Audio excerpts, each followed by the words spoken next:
Welcome to this episode of Your Wellness MD podcast. Family physician and wellness expert, Dr. Daniela Stein, has meaningful conversations that will take your health to the next level.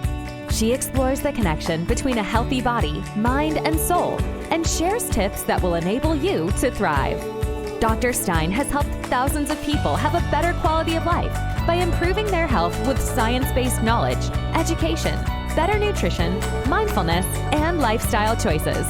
Join us today, empowering you to live your best life with optimal health.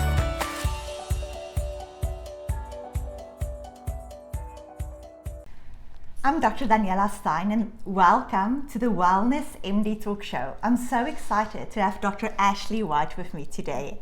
Welcome, Dr. Ashley. Thank you for having me. Thank you. Dr. Ashley White recently joined our clinic here in Oakville, and I'm so super excited to share with you everything that we've been doing at this clinic.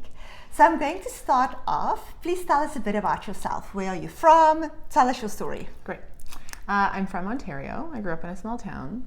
I became a doctor when I was a little bit older, in my sort of early 30s, and I started in family medicine. And I ran a pretty large practice in a rural area where lots of folks had a lot of disease. So there was a lot of metabolic disease. And by that I mean high blood pressure, high cholesterol, diabetes, arthritis, reflux, this sort of mix and array of pretty complicated chronic disease that we all kind of know. We all know people who live with, taking a lot of medication and complications of, a lifestyle that doesn't necessarily help us or help us live as well as we would like.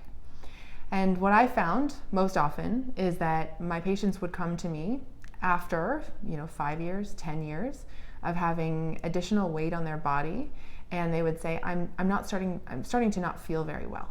And we would identify, specific diseases. We would identify high blood pressure. We would identify everything from kidney disease to cholesterol problems to everything. But the root cause was often weight, and the root of the weight was often dysregulation or an inability to understand what was going on with their appetite. And when I really peeled back the work that felt good and fulfilling and meaningful, it was work on appetite so that we might help people live a little bit more aligned and so that their bodies can actually serve them. A lot of people are afraid of their appetite, and I actually think it's something to just be understood.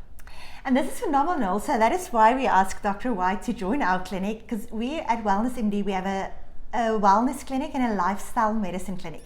So when we do lifestyle medicine, we look at all the pillars of health. We look at things that the illnesses you're talking about in family practice, high blood pressure, diabetes, cholesterol, things that we can change without medication, that you can change with sleeping better, being less stressed, having better social connections, not being exposed to toxins like alcohol, smoking, xenoestrogens, and then also to eat better. How do we eat better?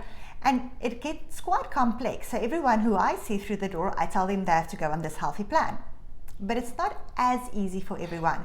So some people have tremendous success, but then some people will say they've tried everything, and that's really where you come in, where you say, but why did this person try everything, and how can we help this person? Yes. So tell us a bit more. So because you're so passionate about this, you went to the American College of Obesity Medicine. So what happened is I started collecting little pods of patients in my large practice, and I built programs for them. And I ran a little tiny obesity medicine shop within my practice. So tell us about obesity medicine. What does the word obesity mean? Yeah, so obesity historically has just meant being in a bigger body, but it's not that at all. It's a much more complicated disease. And in fact, obesity itself is a chronic disease, even without all of the other things that often come with higher weight or metabolic stress. So obesity is actually a brain-centered disease. So it's about how your brain teaches your body how to metabolize food, how to store energy, how to deal with insults from the environment, and how to handle stress. So obesity lives in the brain. And the way that the body decides to metabolize, to maintain an energy balance, is actually largely driven by genes, and we haven't known that before. So I think about obesity as a brain-centered chronic disease that is mostly inherited, and it is influenced pretty deeply by the environment. And so we do talk a lot about lifestyle, but we actually go deeper than that, and we back up, because lots of people, it doesn't matter what you tell them about what to do and which choices to make. There's something else happening, and it is deeply rooted in their subconscious experience. And I've always found that fascinating, how some people can eat very little calories and be very overweight. And I see it in hospital all the time. We would have patients who would go through ICU, have significant illness, won't be able to eat, and they would have a much bigger body. And then I would think, if I've been lying in bed like you for a month not eating, oh my goodness, there would be nothing left of me. But then these people kind of, their bodies hold on to all the weight, so that is something that's quite fascinating. And then also when you start talking about people about food is such an emotional thing. That's how you've been nurtured by your mom. That's how you experience love. That's how you care for yourself, is with food. So for me to tell someone, oh, you can't eat macaroni and cheese, you're like, but mac and cheese is what we do Wednesday nights, or you can't eat tacos. No, tacos is what we eat Thursdays, So it gets very emotional and very complex.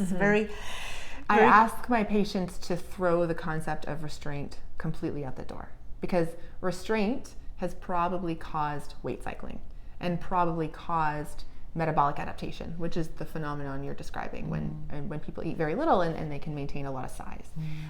So I think about what I've done is through the work that I did in my own practice, I actually developed a taxonomy of learning about the appetite and then influencing your appetite in the moment as you eat. And so it's a cognitive system that you can adopt as you are pursuing different choices, nutritional choices. And my system, I call it responsive eating, because the idea is that you are meant to respond to the appetite. You are not meant to follow Ignore it like a command. Yeah, the appetite is telling you something. It may not always be to eat, but it's telling you something. So I think about the appetite as a signal, not a command. And you have to know what is going on with it. Otherwise, you will feel completely driven by food. You will feel completely owned by the food environment, and you will always find yourself in the cycle. And you don't have to be, which is thrilling.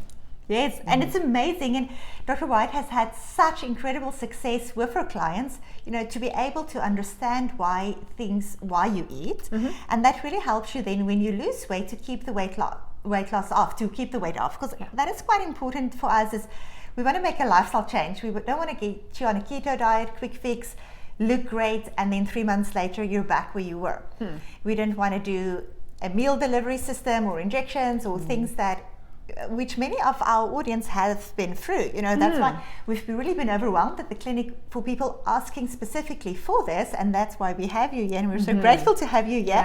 And that's people that want to get rid of this yo-yo cycling forever. They want to be so when you work with clients, you often prescribe their medication. Tell me a little bit about that. So some people do qualify for medication, some don't. Tell us a bit about that. So I typically like to start with some nutritional genomic testing, where I get a really strong profile of the patient's vulnerabilities for nutritional deficiencies, and the way that their genes are going to respond to different kinds of movement, because movement is highly influential over the appetite, and then whether or not they have any genetic variants that actually upregulate their appetite. I spend a lot of time mapping out their brain and trying to understand where they've been prior to sort of throwing interventions at them. My patients don't get a cookie cutter, because everyone is different, as you said, right? Some would have some, and I do. When patients come to hospital, I teach I test each one of them. Some people have magnesium deficiency, some have calcium deficiency. So obviously you're going to crave chocolate, if you have huge. Yes. So that is different for everyone. Why are you doing that? But then also what you said about movement, like I love running, but that's what I found fascinating when I do triathlon. I would be doing, Ironman triathlon. Some people would be carrying a lot of extra weight, and really to understand how can people be training for 3-4 hours a day and carrying that extra weight, right? So and a lot of that's genetic. And a lot of it is going to be some of the appetite patterns they've developed that don't necessarily serve their athletic performance. Movement is the most important thing we can do for our bodies. It helps you make good decisions. It helps you sleep well at night. It helps prevent dementia. It helps keep muscle on. I could go on and on about the importance of movement. But movement is actually not how you lose weight. And most people imagine that they go and they exercise and they create a calorie deficit. So they burn 400 calories at the gym. That means that they have 400 more calories to work with when it comes to food consumption for the day or for a 24-hour cycle.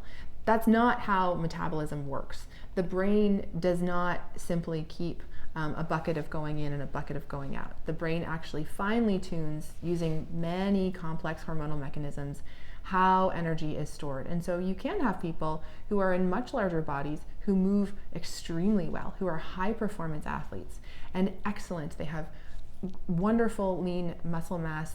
They typically have excellent cardiovascular health. They usually have very few chronic diseases, and that's excellent. But when they pursue weight loss, usually it's just, I'm going to exercise more. And that's not how that works. And so those people in particular are usually really hungry people because they have a lot of mass. And so those folks are fun to work with because they tend to really get into it. But I also find that if someone wasn't running at all and they start running, then they lose a lot of weight. But then if you kind of run a lot, then your body gets used to Adapted. that. Or cycling or swimming. I'm so surprised because I swim with these phenomenal swimmers that swim much better than me, much faster, much further. But then at a point your body is, oh no, I know about this. I'm not going to burn calories. You do this every day. Exactly. And so if you're not constantly sort of exposing yourself to a new physical stress, you're going to live in this adapted state, which isn't necessarily bad. But if your goal is to lose weight, then you don't want to stay the same. That's why people come to you. They want to change. So when people come to you, everyone asks for medication. You know, it's been such a thing. I've had so many people ask for medication, and we have such limited amount of medication here. So I've had people who go to Mexico, to the States, get their medication there, come back, and then I have to manage them, and then I'm going, oh, this is so out of my depth.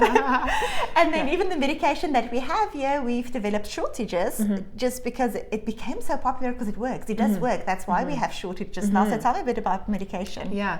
So one of the main pillars of the treatment of obesity is the use of anti-appetite medications.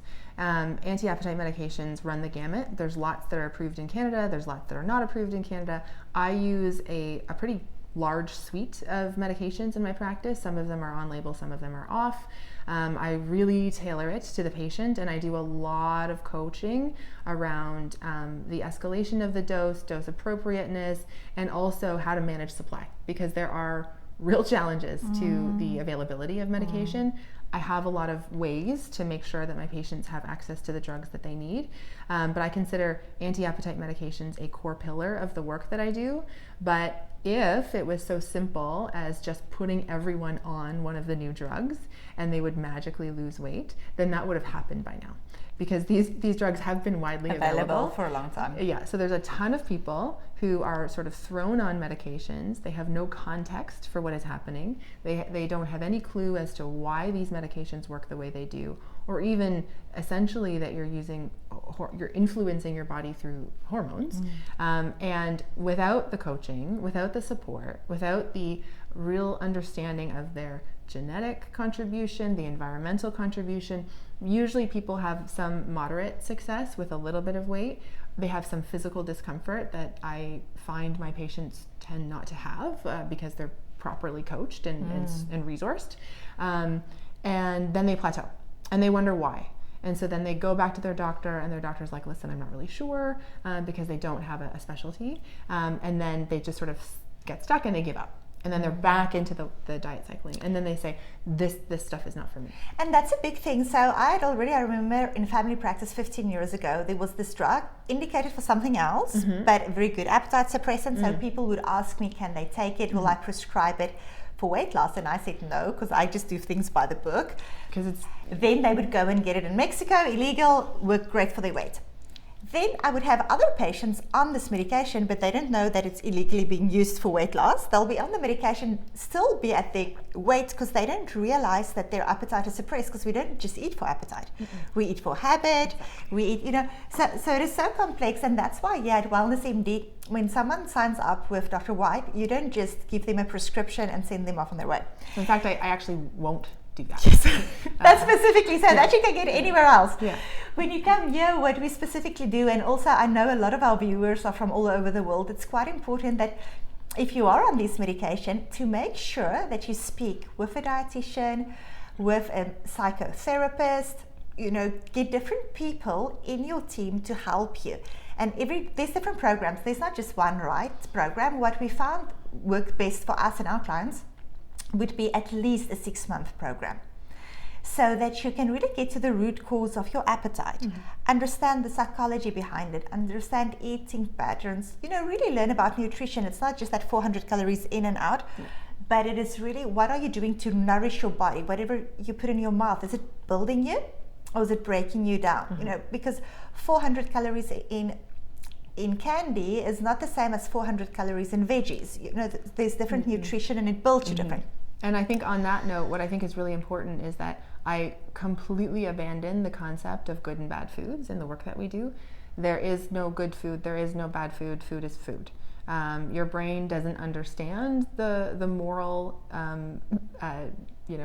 value that we have placed on certain kinds of food. The body does process ultra-processed food differently, so the metabolism gets a bit funky when it comes to food that's highly processed. And it's so harmful for your microbiome, and then there's a lot of research showing that how your microbiome is really affects even, when they look at the bacteria. So your microbiome would be the bacteria that is in your gut, and then when they do stool testing, they can actually found that people who are at a healthier weight, the bacteria in their gut would look different from people who are obese. And then they've done these fecal transplants from very healthy people into overweight people, and the overweight people would lose weight. So there's this very big thing about bacteria in your gut, and your bacteria in your gut really gets badly influenced by ultra-processed food made in a factory, whereas food coming from a farm, like veggies, fruits, those things are good for your gut. But that's not something, it might feel overwhelming, but that's why when you work with people, you work with them for 6 months, you take them by the hand, you answer all their questions, they work with a nutritionist very closely. We don't start people there. I think I never want a patient to start from a place of deficit. I always want them to understand that everything they've done so far has probably been reasonable, and they've been trying, and they've been putting themselves first this whole time. They've just not been offered the correct treatment for the correct problem. The tools. Yeah. And I always want people to feel good about what they've done. I think when it comes to the microbiome, there's a lot we're going to see about the medications that slow the gut down actually lengthen the fermentation time and are good for the diversity of the bugs in the gut. Yes, that's why if I want to fix someone quickly, we just focus on fermented foods. Miso, tempeh, sauerkraut, those foods too. Get some of that. Yes. I don't really like the taste. For me, it's just it's healthy for me. Yes, that's the only reason why I enjoy it. It's good.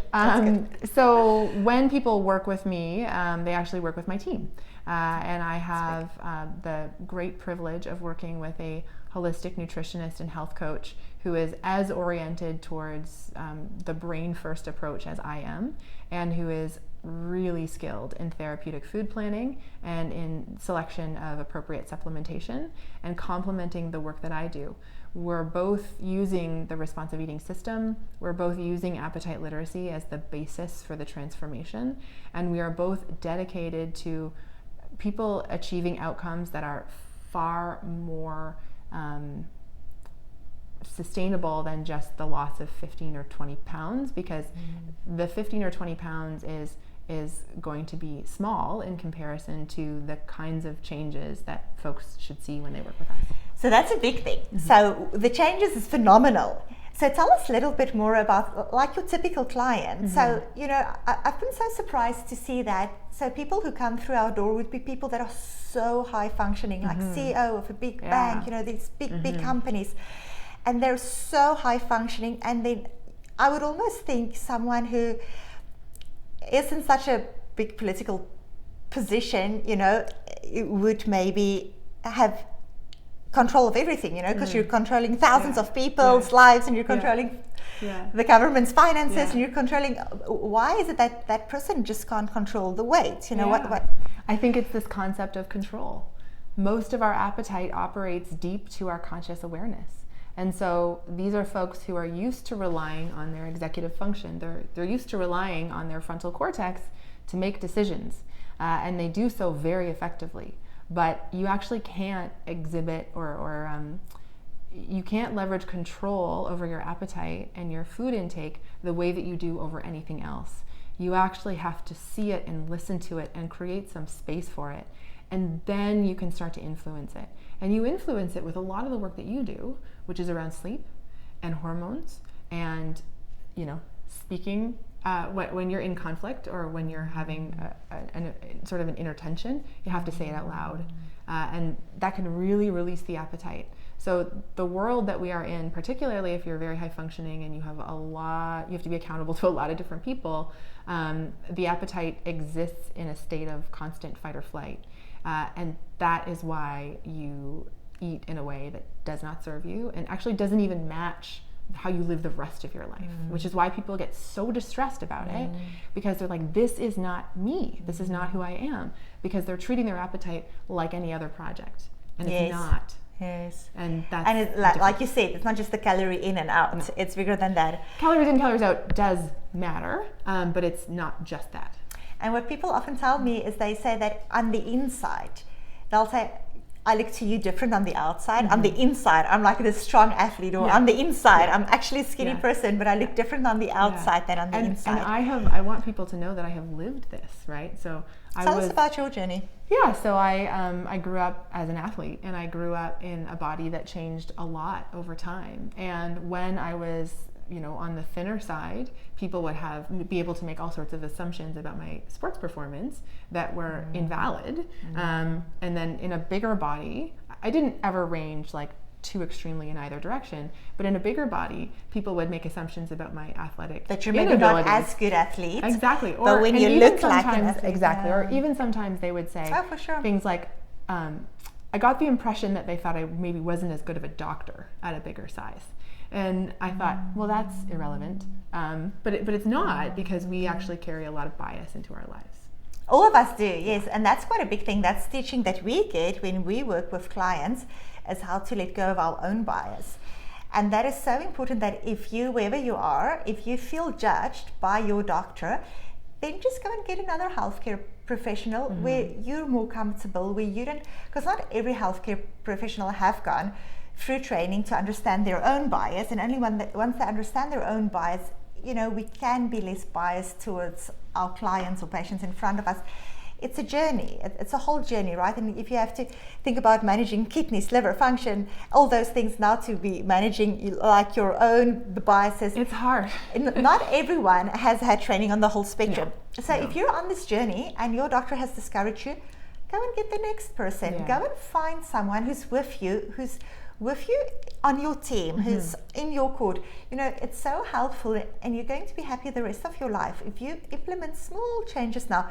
I really feel we're like a boat on the ocean. You can implement small changes now, but it can let you end up in an entirely different direction. If you go tomorrow and you go and make an appointment with your healthcare provider and you say, I am concerned about my health.